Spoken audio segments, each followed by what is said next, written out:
They must know!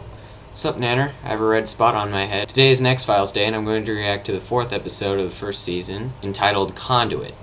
From the get-go, Mulder shows he's overqualified. When Scully shows up to say that it's a no-go, he backs it up really well with the backstory, the location, why he should go there, why it's a credible source. Mulder has all the bases covered.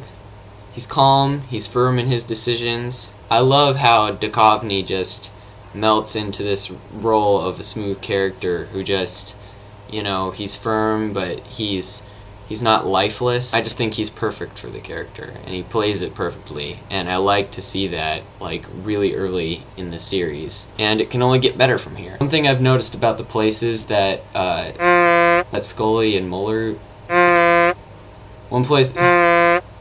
One thing I've noticed about the places that Scully and Mulder go, it seems like they're really biased towards believing in aliens. Maybe like a change of pace is due, you know what I mean? Maybe a town full of Scullys. Sounds like a band name. Getting into the plot, I love the parallel between Kevin and Mulder.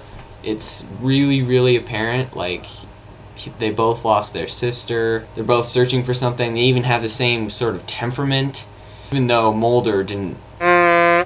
Although Mulder never turned into binary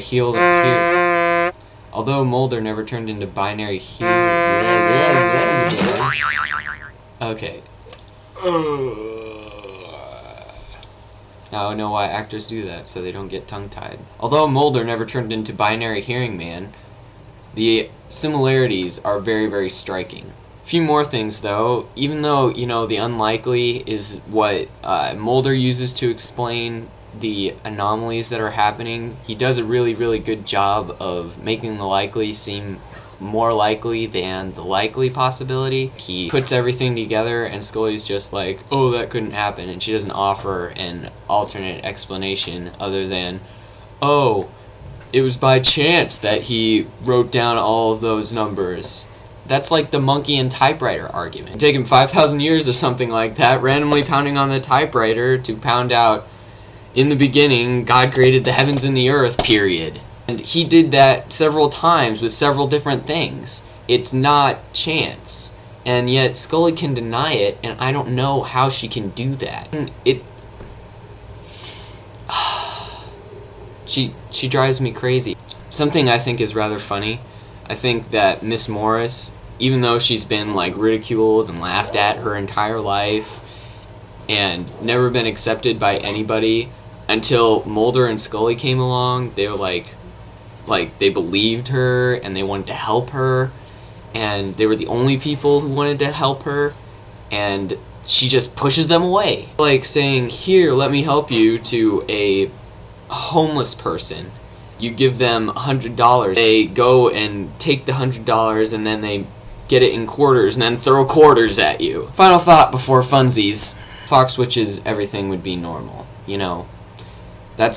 He wishes everything would be normal, but he knows it's not the truth. That's what he meant when he said, I used to close my eyes hoping that when I opened them, my sister would be there.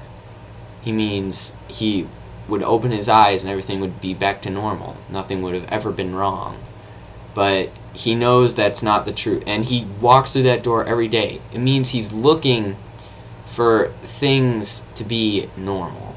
He wishes things would be normal, but they're not.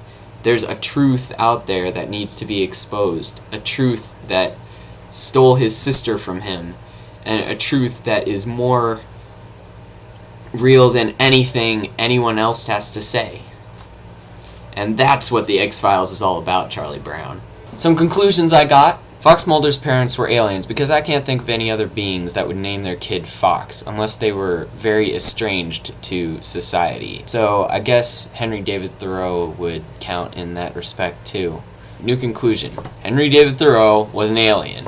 Kevin is a conduit to the aliens. Missing link. Kevin is Alien Tarzan. Mulder knows everything. Peter Jackson, the director of The Lord of the Rings, well, I guess The Lord of the Rings hadn't been filmed at this time, but the future director of The Lord of the Rings is a bartender and a biker. Mrs. Morris is definitely a witch. And last but not least, Scully would deny the existence of her own nose if Mulder even hinted to the existence of it. What's the quote of the day?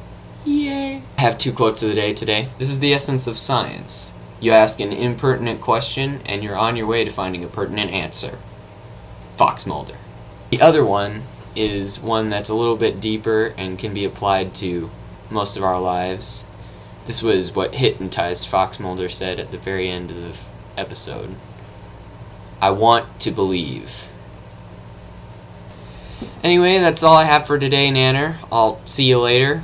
Remember, the truth is out there. Bye!